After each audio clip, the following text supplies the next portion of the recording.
the first part of the talk really presented in relation to the period up to the passing of Shoghi Effendi, from the beginning of the century, the pattern of three processes taking place.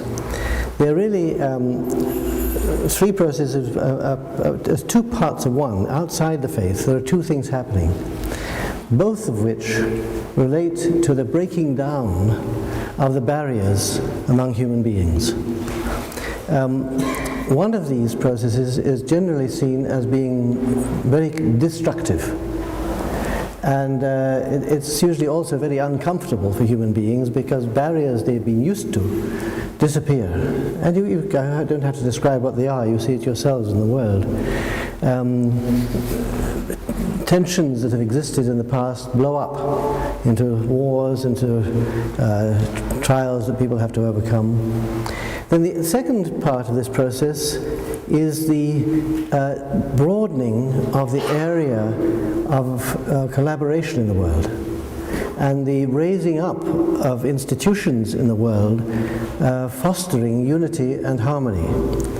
These two things are happening simultaneously outside the faith. And naturally, the faith is aware of it, all the Baha'is are part of this. But parallel with this, as the Guardian points out, is the process of the faith itself, which is the rise and establishment and perfecting of the present, the gift that Baha'u'llah has brought to mankind. We've got to a stage in evolution where there is a sudden advance forward. Now, evolution, apparently, the more they study it, proceeds in this way. It isn't just a steady advance. There are great surges, which mankind then gets used to.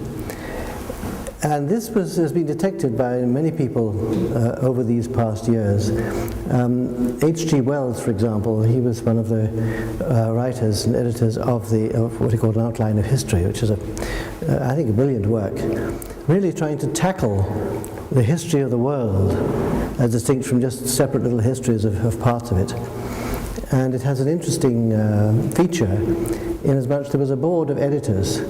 And every now and again you find that some of the editors didn't agree with what had been finally done, so you have a little footnote about commenting that we don't think it was quite like this, it was like something else, which makes it a very interesting book.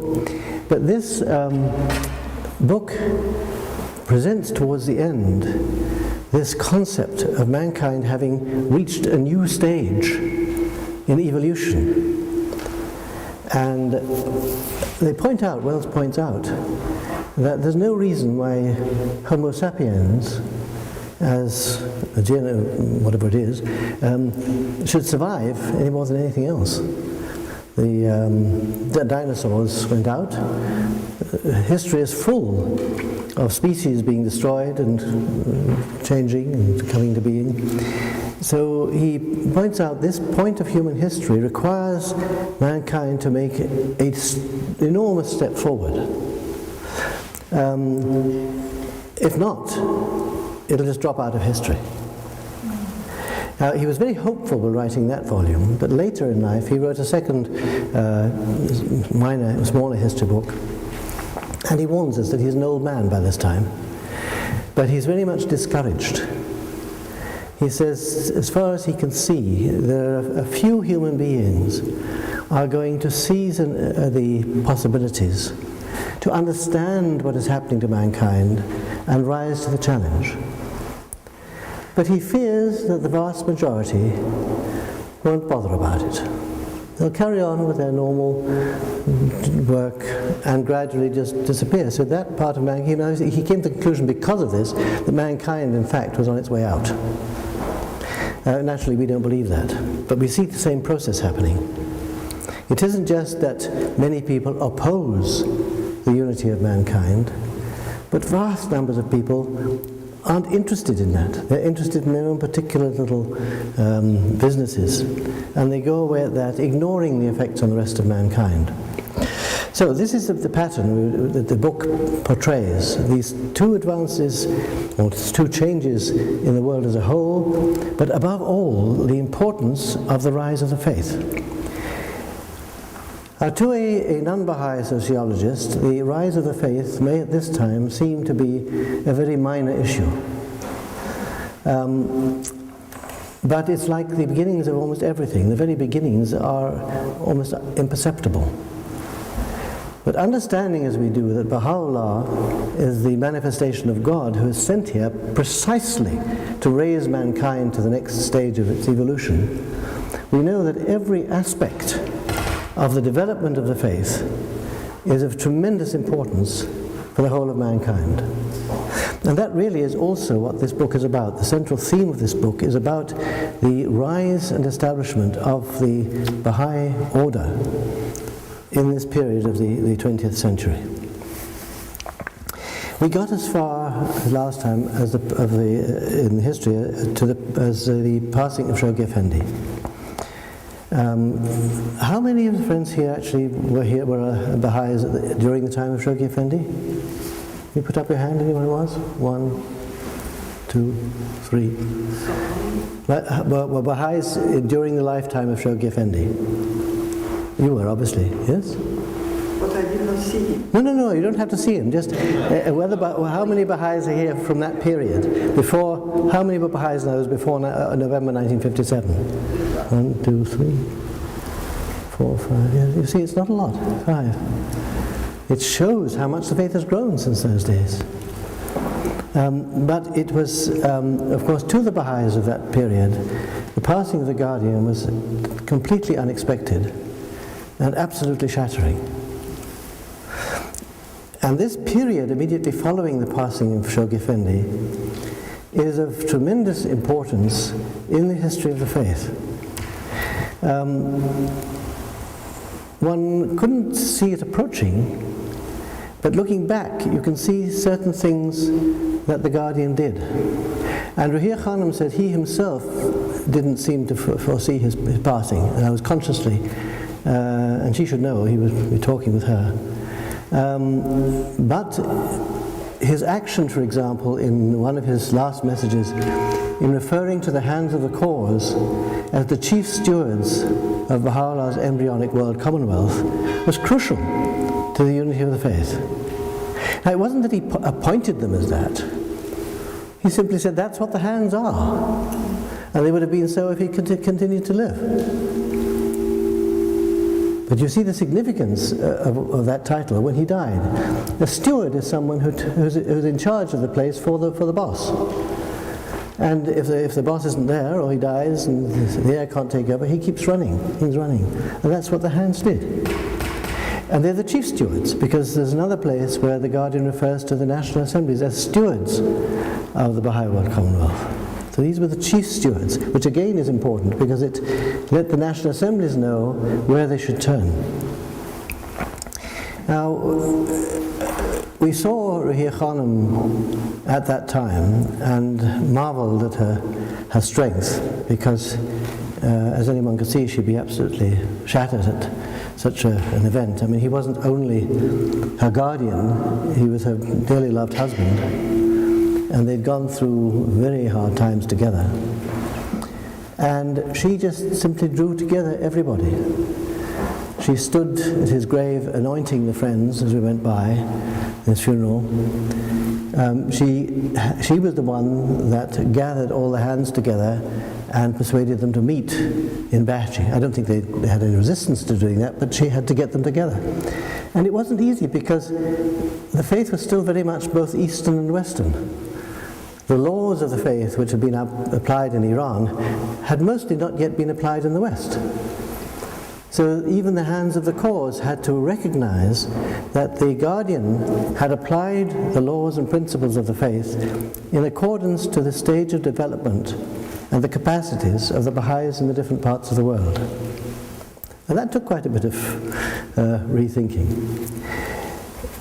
I've heard her say several times more recently, however, there were two things which upheld her after the Guardian passed away. One was some years before, I think it was years before, some time before anyway. One day the Guardian, when writing or at his desk, suddenly said to her, "What will you do after me?" And she was horrified. She said, "Choki Effendi didn't say that." Well, he was a young man still. He was desperately upset that he was talking about his dying. And he just ignored her protests and said, "You will travel and encourage the Friends." He did, then he went on to some other subject. I don't know whether it was an instruction or just he saw what she would do. And of course that's where she felt she should do that after he passed away. When they were in London, the Guardian had been ill with Asiatic flu. And he'd been working hard on the maps of the 10-year crusade. And he had a tremendous burden with the 10-year crusade. It had been going wonderfully at first, then it was slowing down. He was very worried about it. And he was exhausted. And he suddenly said to Ria Khanum, "I can't go back to Haifa. I won't go. You must go ahead of me and you'll know what to do." And again she was rather taken aback, but at that point it seemed to her that she was going ahead of him and would do it. But she knew afterwards this had a more profound implication, and again strengthened her that he should say, you will know what to do. So she gave her the confidence to gather the hands together, to encourage the Baha'i world to turn to the hands. And all the way through the ministry of the custodians, the hands were encouraging the Friends, stimulating them, and preserving the unity of the faith, because it was very difficult. There were Baha'is discussing in all sorts of ways whether there would be a guardian or there wouldn't be a guardian, and could get very het up about it. And so the hands kept on saying, "Don't speculate." And that they held their faith together in that way, and then eventually handed over to the Universal House of Justice. There was the event, of course, of the breaking of the covenant by Charles Mason Reamy in 1961. That one of the hands should break the covenant was an incredible experience. And they really didn't know what to do. It's well worth reading that book, The Ministry of the Custodians, which Rahir Khanum wrote, simply because it gives you a picture of what things that were happening and how the hands had to cope with things in those days. That was the first big blow, was the passing of the breaking of the covenant by Mason Reamy. Then there was a second one, which I don't know if that book even mentions. But in Haifa and Akka, there were quite a number of Baha'is still. When I went there first in '61, it was a very funny situation when there was a meeting of the community. I couldn't put my finger on it, but it just felt a bit strange. And then we found out what was happening. The covenant-breaking members of the family had infected a number of the Baha'is living in the Holy Land. And one day in 1962, it's shortly before the election of the House of Justice, one of the very loyal Baha'is from Haifa happened to go and visit one of the Baha'is in Akka and found him sitting having tea with a whole lot of covenant breakers. So it was clear that the loyal Baha'is in Akka, or some of them, were just hand in hand with the covenant breakers. So at that point the hands had to interview all the Baha'is living in the Holy Land. The Baha'is had been there for a long time. And the majority of them persisted in their attitude and were expelled from the faith. Now this was a problem the hands didn't need at that particular point. But it gives you an idea of why the hands were so desperately eager that nothing should interfere with the proper and pure election of the Universal House of Justice. So they went to every single extreme to be sure that nothing would go wrong, and nothing did go wrong. One problem was, I think there were one or two Baha'is had obviously started traveling around the world, giving talks everywhere and giving money for haziras and so on. It looked very nice, and Baha'is were very happy to have been given haziras and so on. But it was quite clear, knowing from Haifa, knowing who these people were and what their attitude was, that they were, as it were, sort of tacitly electioneering to be elected to the House of Justice. And the Hands worried. Said, what should we do? Should we say something? But that's an interference. So they decided they could do nothing. They had to leave it to God. And the result, I think, showed the wisdom and the common sense of the members of the National Assemblies around the world. Because these people who had been doing this, they were near elected. So there was everything went straightforwardly without any problem, and they had the House of Justice. And once the House of Justice came into being, of course, immediately the hands of the cause of God turned to the House of Justice. I remember a meeting where Paul Haney, who was, as it were, looking after the funds for the Hands, came and met with the Universal House of Justice and explained, there were funds around, and at that point handed over $100,000 to the House of Justice to get on with while we were getting things sorted out. And all the time, therefore, the Hands just kept things running, ready to hand anything over at any time, as soon as the House of Justice was ready for it. The House of Justice used to meet with the Hands regularly to discuss problems.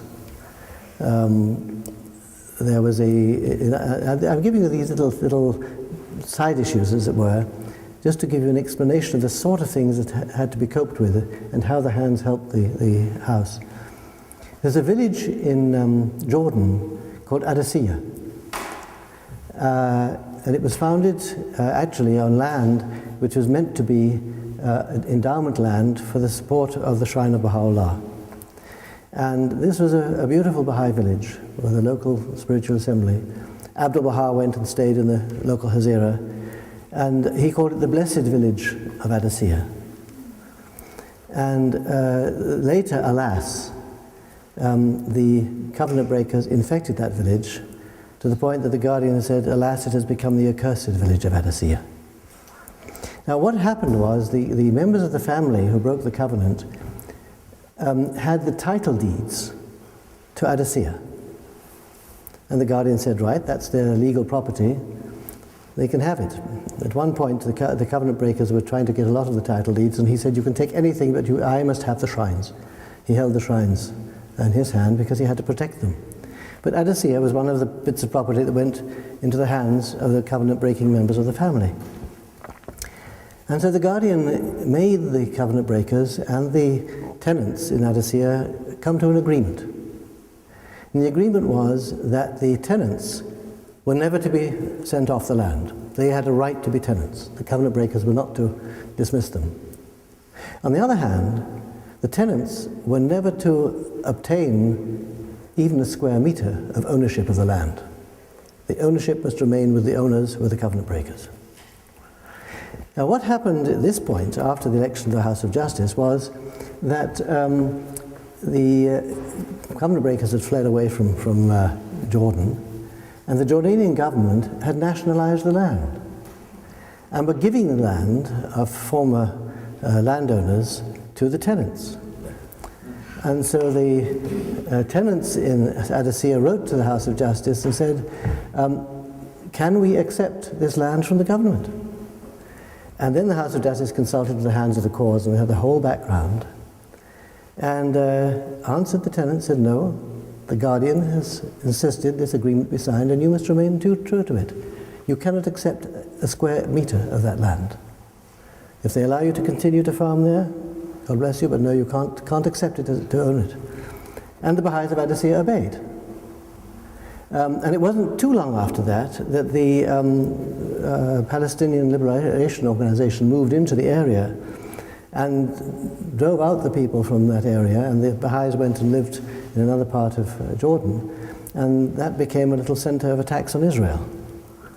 But it was this knowledge of the past that was so valuable from the Hands to the House of Justice to know what to answer in particular situations like this. And there are lots of these things happening. You don't find them in Baha'i news because it was a local problem.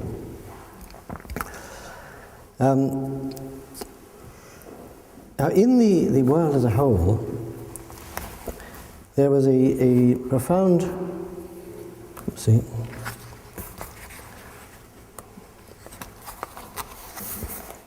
development had taken place in the attitude of human beings through this first part of the century.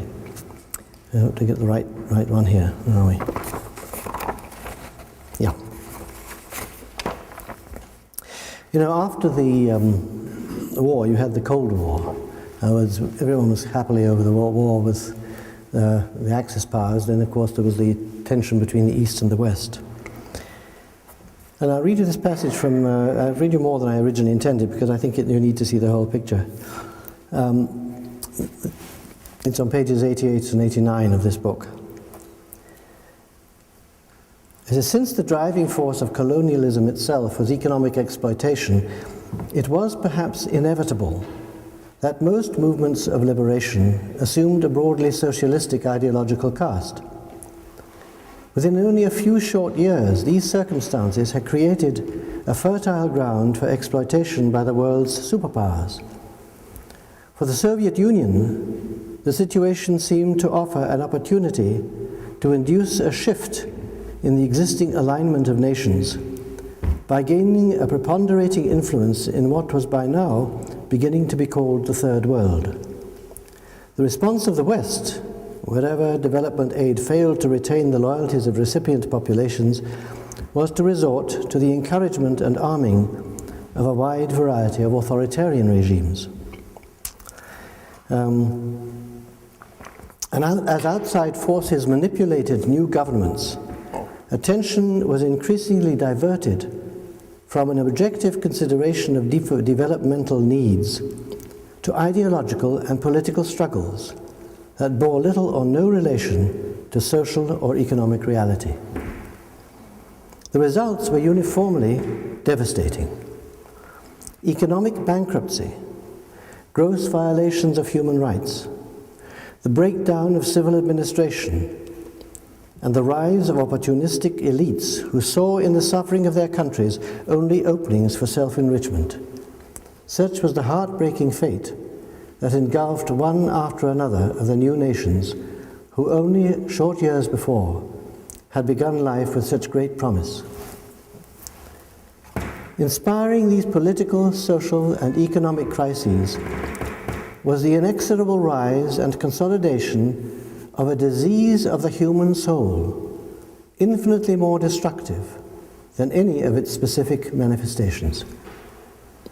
Its triumph marked a new and ominous stage in the process of social and spiritual degeneration that Shoghi Effendi had identified.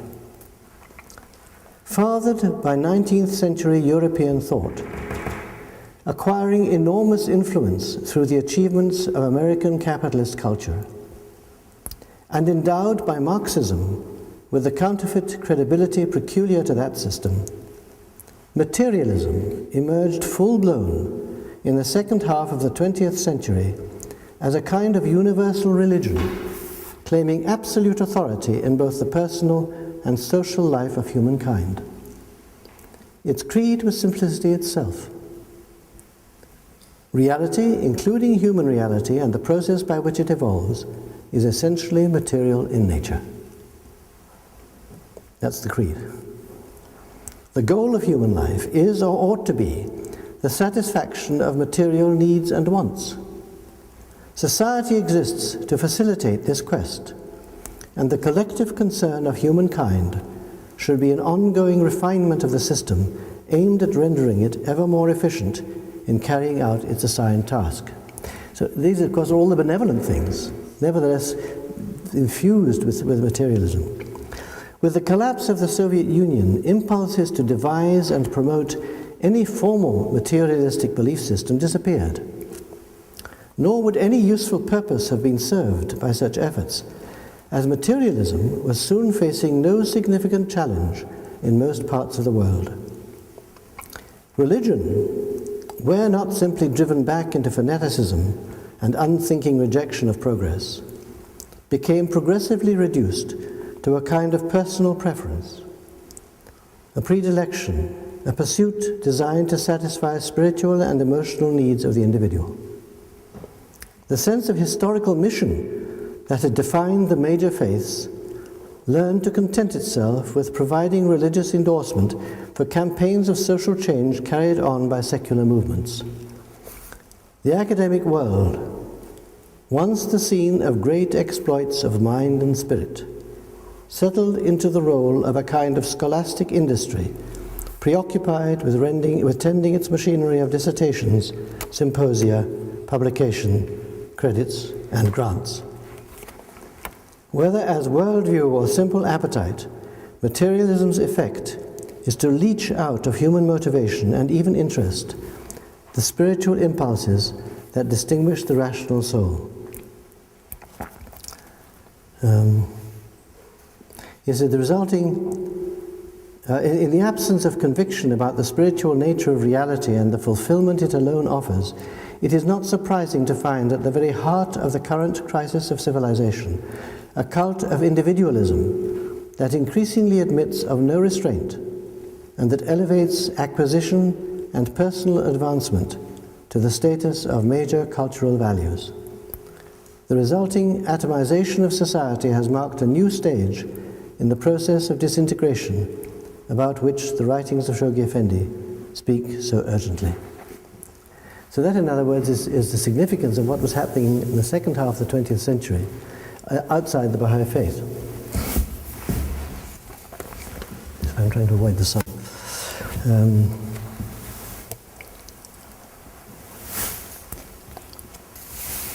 Now the victory of the 10-year crusade and the election of the Universal House of Justice are in themselves an extraordinary turning point in the history of mankind. People don't talk much about it nowadays, but of course there was a prophecy of Daniel, which used to be referred to before the end of the crusade, of the tremendous significance of this time. It will cause the whole of mankind to rejoice. It's come and gone, and most of mankind have ignored it, but we shouldn't forget this prophecy.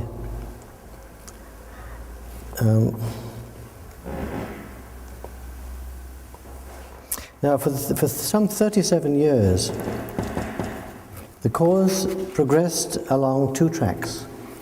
One was expansion and consolidation, and the second was increasing influence in society. In other words, the first is really ourselves and gathering in more mankind into the faith, training them in the teachings, upbuilding Baha'i laws. The second is doing what we can to aid mankind by sharing the message with them so far as they can absorb it and affecting the way that human beings deal with their problems.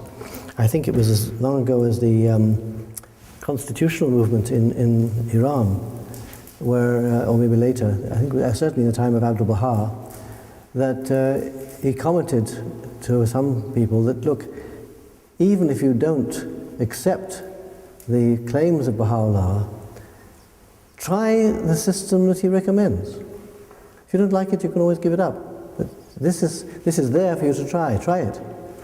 He said the same thing about war once, but it's mankind has been fighting throughout its history.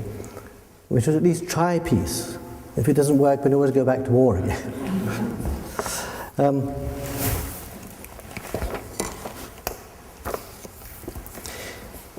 So with this double process taking place in the world, the House of Justice established a series of teaching plans, very similar to the ones the Guardian had established in the world. I'll tell you when they were, because I always get confused myself of when they take place. The first of all was the 9-year plan, from 64 to 73, and there was a year of respite after that. A 5-year plan, 74 to 79, a 7-year plan from 79 to 86, a 6-year plan for 86 to 92. Now that was followed in 92 by the Holy Year, the centenary of the ascension of Baha'u'llah. And then the whole pattern began to change. One reason was the increase in the volatility of human behavior and the situation in the world. The House of Justice felt unable to project long plans. So after 62, you have a 3-year plan, from 93 to 96. Then a 4-year plan from 96 to 2000.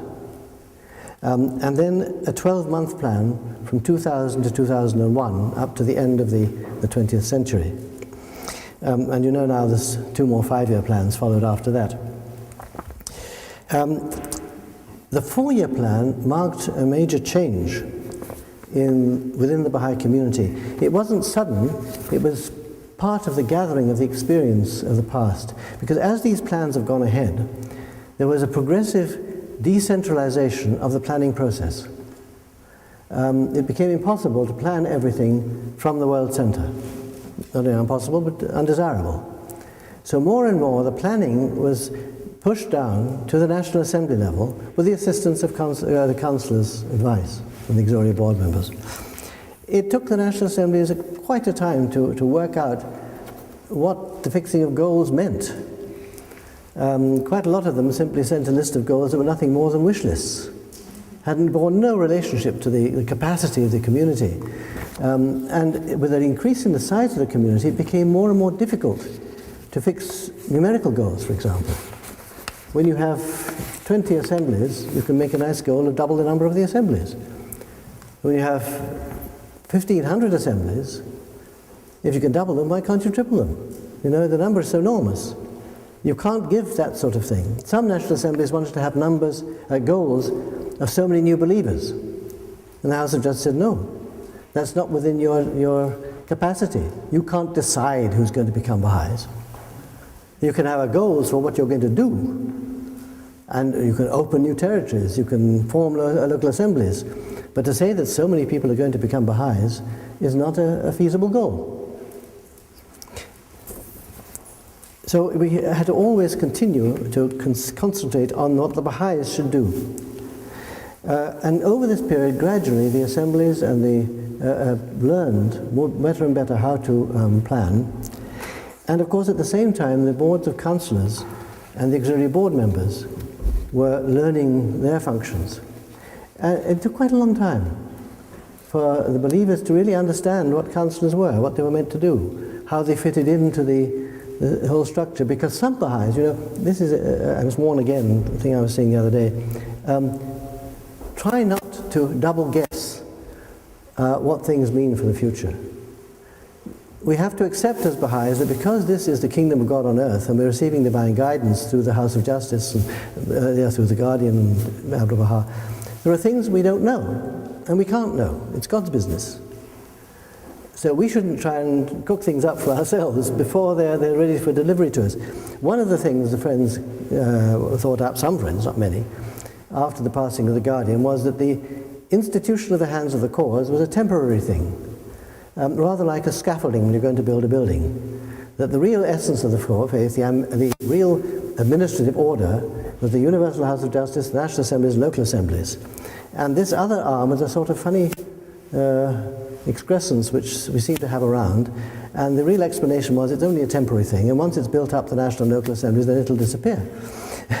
Which is a complete misunderstanding of the whole basis, but it shows how people, by trying to explain away things they find uncomfortable, can get into all sorts of difficult situations. When we find something in the faith uncomfortable, we have to try and educate ourselves into being comfortable with it. And to understand it by understanding it in its full context. And we shouldn't be ashamed that it takes us time. We're only ordinary human beings. We're the ones that God was able to get to accept his faith after the real invitees turned it down. I mean, the kings of the world and the leaders of the churches should have become Baha'is. They didn't. Okay, we've got to struggle and do what we can. One thing that happened during this period, up to the 4-year plan, of course, was the large-scale conversion of people into the faith. It started, I think, in Africa, and then spread to the Pacific and Latin America and India. India, it was extremely rapid. And how to deal with that was a thing we had to learn. Isabel Sabri, you know, was one of the counselors at the International Teaching Center, and she was a pioneer to Africa. She first pioneered to Britain, and she was a pioneer to Britain, I remember, when I became a Baha'i. And she married Hassan Sabri, and they pioneered to Africa. And she was on pilgrimage talking to the Guardian about the time that Uganda was having vast numbers of new Baha'is. And she was very worried because quite a large number of these new Baha'is left the faith again. And she said this to the Guardian, what are we going to do? He says, don't worry. He says, the time will come when people will flow in and out of the faith like a tide. The essential thing is never close the doors. In other words, we should accept that some people, it isn't that the ones who take a long time to accept the faith are necessarily deeper than the ones who accept them in 2 days. It's just that different people react in different ways. And people change their minds, and they're free to change their minds. So we should welcome people. I mean, we don't want to be stupid and say, can you say Baha'u'llah, Baha'u'llah, all right, you're a Baha'i. That's ridiculous. But we should understand when people say they really do believe that we should accept them and try and integrate them into the community and not be worried that some should then go out again. That's their right. But we have to know how to consolidate the community as it grows. And this is the big difficulty.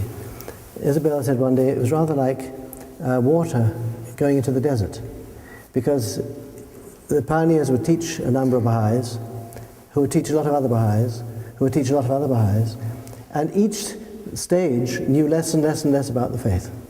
And so you ended up with communities that called themselves Baha'is but knew virtually nothing about the faith, and therefore their lives as communities didn't change. And people would say, well, what are we Baha'is for? It's the same as it was before. That was some of the reactions.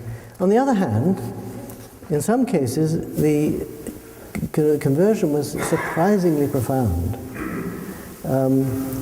There's a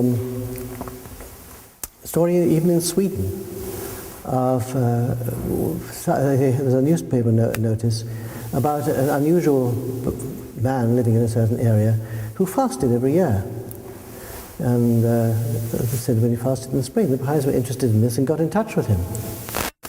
And he was thrilled to bits to learn the Baha'is in Sweden. He had become a Baha'i when he worked in Chicago at the time of the building of the temple. And he'd gone back to Sweden, and there were, as far as he knew, no Baha'is in Sweden. And for all these years, all he really knew about the faith was its greeting was Allahu Akbar, that they had prayers, and there was a fast once a year. And he faithfully kept the fast all those years, knowing he was a Baha'i without knowing anything more about the faith. And every now and again you'll find a community like that which accepts the faith, gets the essence. In other words, Baha'u'llah is the manifestation of God for this age and I'm his follower. And they'll stay like that for years and years until someone gets in touch with the poor soul and they come into the community. So there are people who will cling on like this, but most human beings, if they can't do anything with the belief they've got, tend to wander off into other activities. So the great thing that communities have to learn is how to simultaneously teach the faith, consolidate the faith of the new believers, and bring them into the workforce of the community. So that new believers aren't a burden, they're an added strength. And this is really what started in the four-year plan. The 12-month plan, which followed that, was to bring into the community's understanding the vital importance of the education of children. So many communities have lost whole generations of children, partly through a misunderstanding. We know very well that nobody should just follow blindly the religion of their fathers. This is, Abdu'l-Baha says this again and again. That's true. But it doesn't mean to say that parents should not teach their children the faith. Parents surely teach their children all the truth they possibly can. Why would one hold back from one's children the most important truth you know? Now, the way you teach the children, the way one encourages the children to think for themselves, to understand, to question what you're telling them, to really understand the faith, this is vital. But it isn't indoctrination to teach one's children the faith. It's giving them the truth that one has. And sooner or later, as you know, about the age of 15, the children have the responsibility to take the burden on their own shoulders. And then, some do, some don't. And we should continue with the connection with the children. I mean, simply because children don't become Baha'is doesn't mean they aren't our children anymore. And you can't break these links. There's all sorts of links one establishes in life which remain. I remember talking once to a mother whose daughter had been married, and they had a child, and then they were divorced. And the former husband of the girl said to the grandmother one day that they were no longer related. He wasn't divorced. He said, "What do you mean we're no longer related?" He said, "That's your daughter, isn't it? There was the little baby." He says, "Yes, but it's my granddaughter. Marriage is broken, but not the fact that your daughter is my granddaughter." So in life you build up connections which just can't get severed. There are relationships, and there should be one thing about one's family, I think, is a blessing, is that one never really loses touch with one's family. People you meet in the street and you talk about the faith to, you may never see them again. But thank God our family is somewhere around, so it's never too late. One has this link with the family, one's extended family. But this business of teaching the children is so very important. The House of Justice had this whole 12-month plan concentrating on the teaching of children before it moved into the first 5-year plan. Now, the revelation of Baha'u'llah, of course, is for the whole of humanity. It's not our religion. And it's our responsibility to share it with mankind and to use the teachings as well as we can in our participation in the troubles and activities of mankind. The persecutions in Iran, which suddenly burst out with such renewed vigor in 1979, produced a tremendous education of the national spiritual assemblies around the world. People who had no skill in diplomatic work, probably just ordinary citizens going about their business, suddenly found that the House of Justice said, "Please go and see the Prime Minister and say so and so and so and so." This was very difficult for a lot of friends. They had to screw up their courage to do this sort of thing. But they did it. They struggled, they prayed. And there's a story which I've often told. I hope you haven't all heard it too often. But it's reliance on Baha'u'llah that helps Baha'is do things that we think are impossible.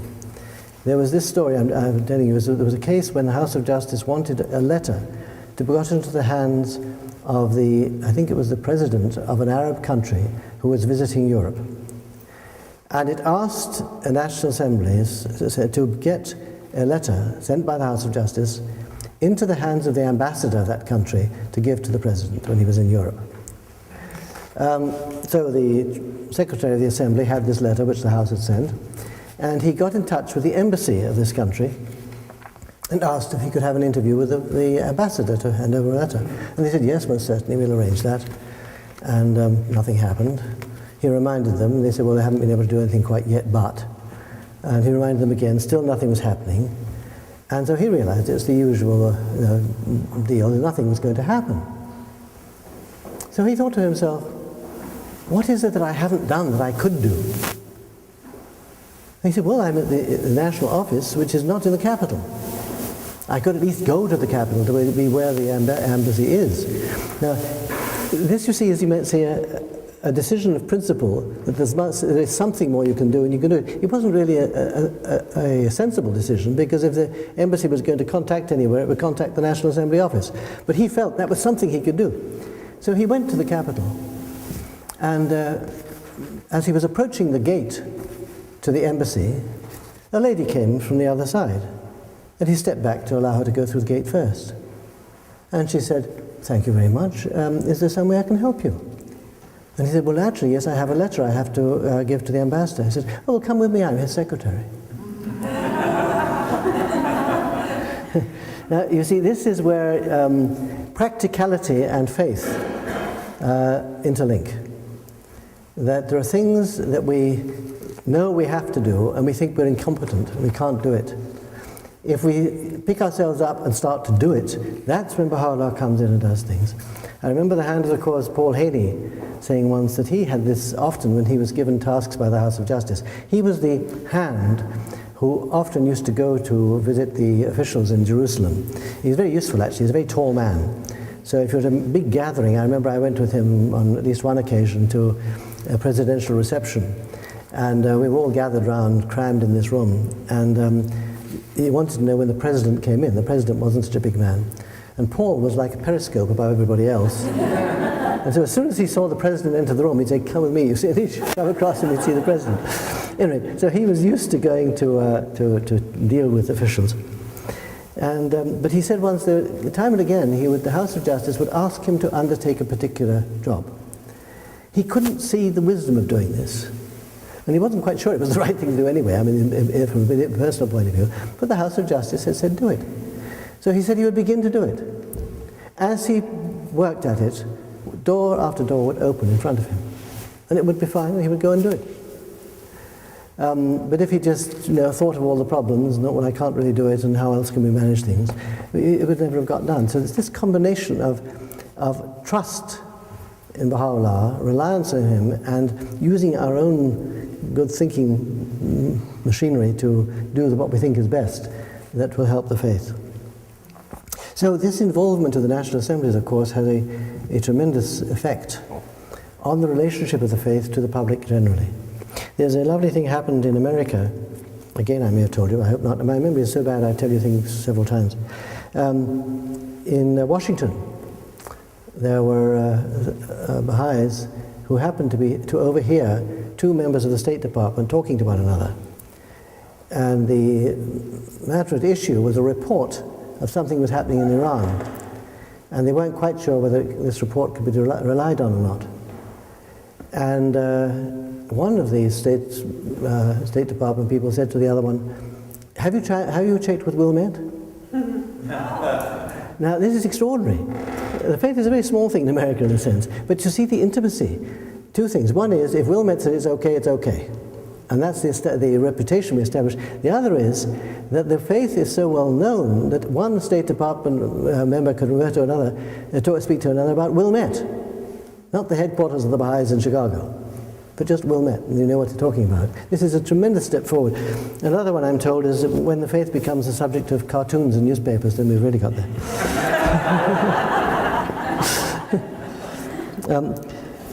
Part of the success of the faith, particularly in relation to the United Nations, has been the uniqueness of the Baha'i response to persecution. Because we aren't the only people in the world being persecuted. There are millions and millions of them. Yes.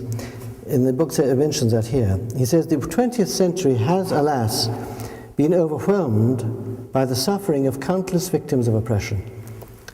What made the Baha'i situation unique was the attitude adopted by those who endured the suffering. The Iranian believers refused to accept the all too familiar role of victims. Like the founders of the faith before them, they took moral charge of the great issue between them and their adversaries. It was they, not revolutionary courts or revolutionary guards, who quickly set the terms of the encounter. And this extraordinary achievement affected not only the hearts, but the minds of those who observed the situation from outside the Baha'i faith. The persecuted community neither attacked its oppressors, nor sought political advantage from the crisis. Nor did its Baha'i defenders in other lands call for the dismantling of the Iranian constitution, much less for revenge. All demanded only justice, the recognition of the rights guaranteed by the Universal Declaration of Human Rights, endorsed by the Community of Nations, ratified by the Iranian government, and many of them embodied even in clauses of the Islamic constitution. So this dignity and self-confidence and lack of vengefulness is an incredible thing you find in the Baha'i case, and it has had a profound effect, particularly on the United Nations. We've shown how the Human Rights Commission and its various agencies can work. Now this strengthened the Human Rights Commission, and there were other things happened in the world which greatly strengthened the public situation of the faith. One was in Germany. Yes, so two outstanding examples suggest the character and importance of these advances. The first was achieved by the National Spiritual Assembly of Germany, where the nature of Baha'i elected bodies had been challenged by local authorities as being technically incompatible with the requirements of German civil law. Now, what they were saying was that you cannot have one institution, namely a local spiritual assembly, under the authority of another incorporated institution in Germany. You can't have one company under the authority of another, and therefore the Baha'i constitution is unacceptable. And they were going to disincorporate the local assembly of Tübingen. In upholding the appeal of the local spiritual assembly of the Baha'is of Tübingen against this ruling, Germany's constitutional high court concluded that the Baha'i administrative order is an integral feature of the faith, and as such is inseparable from Baha'i belief. The High Court justified its taking jurisdiction in the case by adducing evidence that the Baha'i faith itself is a religion, a judgment with far-reaching implications in a society where church opponents have long sought to misrepresent the cause as a cult or sect. You see, there's a principle in German law that divine law supersedes civil law. I think they've got this for years because of the Catholic Church and the Protestant Church there. The definitive language of the judgment merits repetition, and this is the background to its decision which the Supreme Court adduced. He says, the character of the Baha'i faith as a religion and of the Baha'i community as a religious community is evident in actual everyday life, in cultural tradition, and in the understanding of the general public, as well as of the science of comparative religion. That's one thing after another. So if anybody says, oh, you're not really an independent religion, here we have a decision of the German Federal Constitutional Court producing all these evidences. And then they said it was left to the Brazilian Baha'i community to win a victory on the field of external affairs that is so far unique in Baha'i history. On 28 May 1992, its country's highest legislative body, the Chamber of Deputies, held a special session to pay tribute to Baha'u'llah on the centenary of his ascension. The speaker read a message from the Universal House of Justice, and representatives of all the parties arose, one by one, to acknowledge the contribution to human betterment of the faith and its founder. A moving address by one prominent deputy described the Bahá'í Teachings as, quote, the most colossal religious work ever written by the pen of a single man. That is the Federal Parliament of Brazil. And Brazil is quite a country. Now, so these things have been happening in this part of the development of the faith. And I'm mentioning them because one tends to forget these sometimes. And they are very, very important in understanding the rise of the Baha'i administrative order in relation to the problems of the world.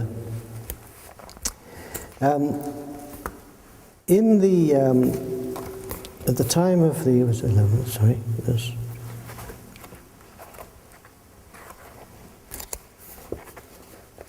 do you remember at the end of the century there was a Millennium Assembly held by the United Nations. There were a number of Millennium things organized by the United Nations. And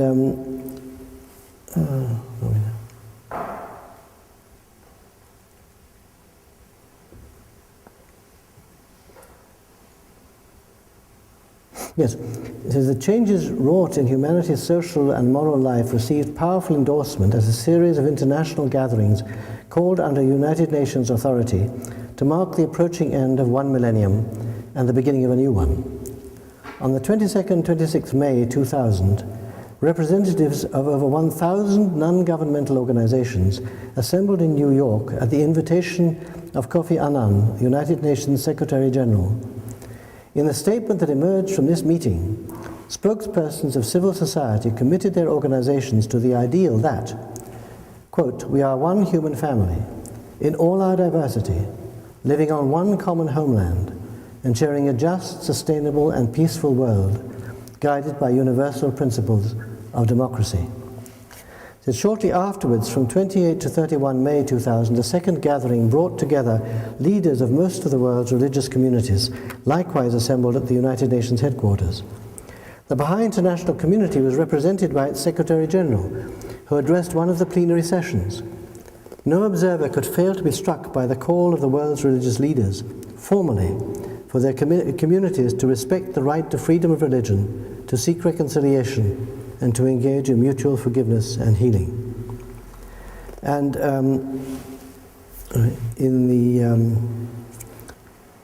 yes, nothing so dramatically illustrates the difference between the world of 1900 and that of 2000 than the text of the summit resolution signed by all the participants and referred by them to the United Nations General Assembly. Quote, we solemnly reaffirm on this historic occasion that the United Nations is the indispensable common house of the entire human family, through which we will seek to realize our universal aspirations for peace, cooperation, and development. We therefore pledge our unstinting support for these common objectives and our determination to achieve them. In concluding this sequence of historic meetings, Mr. Annan addressed himself to the assembled world leaders in surprisingly candid terms that, for many Baha'is, carried echoes of Baha'u'llah's stern admonition to the now vanished kings and emperors who had been these leaders' predecessors. Quote, it lies in your power, and therefore it is your responsibility to reach the goals that you have defined.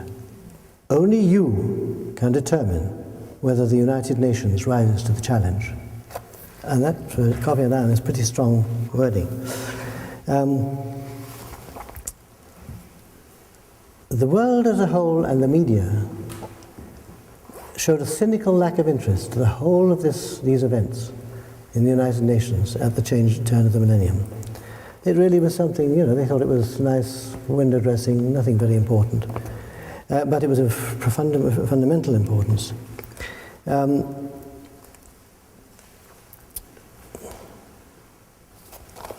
Somewhere.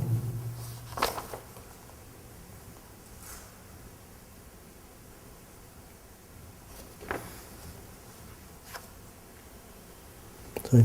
I was going to quote something which I don't think I have anymore. Still, sorry. This is part of this whole proceeding. Oh, here we are. Yes, this is it. Sorry, I leapt ahead too far. You remember when Abdul Baha was in visiting Britain, he was invited to Edinburgh, and he stayed with the house of Mrs. White, who was the wife of, I think he was a moderator of the Church of Scotland. Any Scotsmen here who know that? Was it the Free Church or the Church? Free Church of Scotland, okay. There's so many different Presbyterian churches in Scotland, it gets quite bewildering. The very famous letter he wrote to her afterwards contains the matter of the 7 candles of unity. And I want to finish by reading this particular part because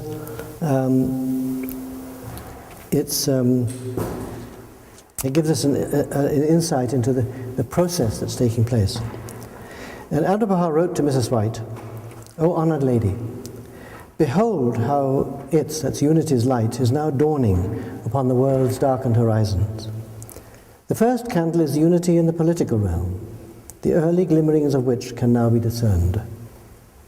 The second candle is unity of thought in world undertakings, the consummation of which will ere long be witnessed. The third candle is unity in freedom, which will surely come to pass. The fourth candle is unity in religion, which is the cornerstone of the foundation itself, and which, by the power of God, will be revealed in all its splendor. The fifth candle is the unity of nations, a unity which in this century will be securely established, causing all the peoples of the world to regard themselves as citizens of one common fatherland. The sixth candle is unity of races, making of all that dwell on earth peoples and kindreds of one race. The seventh candle is unity of language, i.e. the choice of a universal tongue in which all peoples will be instructed and converse.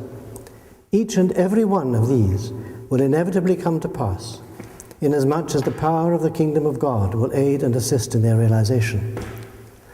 Now, there's a tendency sometimes to think of these as having to come in that order, 1, 2, 3, 4, 5, 6, 7.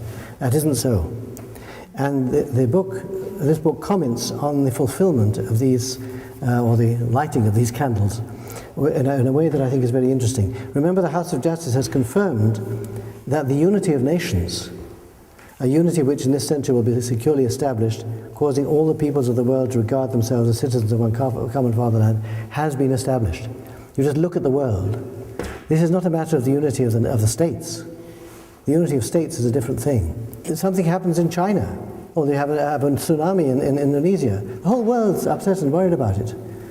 Nothing happens in the world nowadays that gets in the news that people don't respond to as fellow human beings of the people affected. So now this has to improve. Everything happens gradually, but at least we got there in this century. Now he says, while it will be decades, or perhaps a great deal longer, before the vision contained in this remarkable document is fully realized, the essential features of what it promised are now established facts throughout the world. In several of the great changes envisioned, unity of race and unity of religion, the intent of the Master's words is clear and the processes involved are far advanced. However great may be the resistance in some quarters. To a large extent, this is also true of unity of language. The need for it is now recognized on all sides, as reflected in the circumstances that have compelled the United Nations and much of the non-governmental community to adopt several official languages. Until a decision is taken by international agreement, the effect of such developments as the Internet, the management of air traffic, the development of technological vocabularies of various kinds, and universal education itself has been to make it possible, to some extent, for English to fill the gap. So that, in other words, whatever the government will eventually choose, the governments of the world will have to choose something because it has to be taught in the schools of the world. That's why it isn't for the Baha'is to decide which is the international language. But in practice, nowadays in many areas it's English. I remember being particularly struck by the statement that when an Italian airliner is landing in Rome, the language between the airliner and the directing in Rome, it must be in English. You can't have lots of people talking different languages in airliners because it drives everyone crazy. And in the country we come from, Louise and I, Switzerland, in practical point of view, the National Assembly always consults in English. It's the only common language. One of the members is German speaking, he doesn't speak French or Italian. So the only way they can avoid translating is to all speak in English, which they all speak. So this is a movement of fact which is yet to be, shall we say, legalized. Now, unity of thought in world undertakings, a concept for which the most idealistic aspirations at the opening of the 20th century lacked even reference points, is also in large measure everywhere apparent in vast programs of social and economic development, humanitarian aid, and concern for protection of the environment of the planet and its oceans. As to unity in the political realm, Shoghi Effendi has explained that the reference is to unity which sovereign states achieve among themselves, a developing process at the present stage of which is the establishment of the United Nations. The Master's promise of unity of nations, on the other hand, looked forward to today's widespread acceptance among the peoples of the world of the fact that however great the differences among them may be, they are the inhabitants of a single global homeland. Unity and freedom has today, of course, become a universal aspiration of the Earth's inhabitants. Among the chief developments giving substance to it, the Master may well have had in mind the dramatic extinction of colonialism and the consequent rise of self-determination as a dominant feature of national identity at century's end. Whatever threats still hang over humanity's future, the world has been transformed by the events of the 20th century. That the features of the process should also have been described by the voice that predicted it with such confidence ought to command earnest reflection on the part of serious minds everywhere.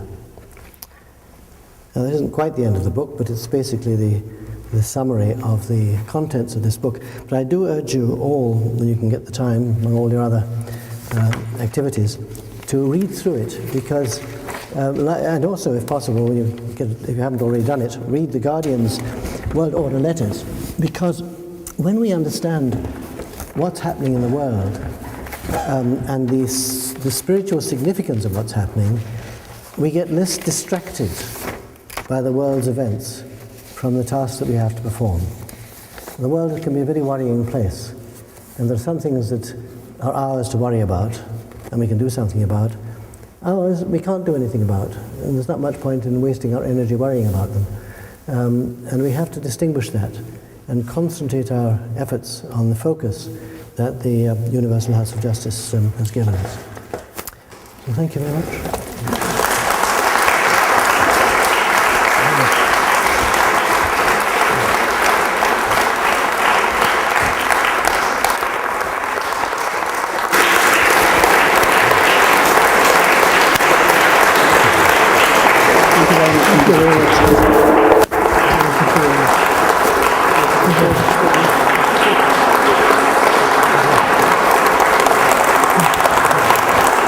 Thank you all very much.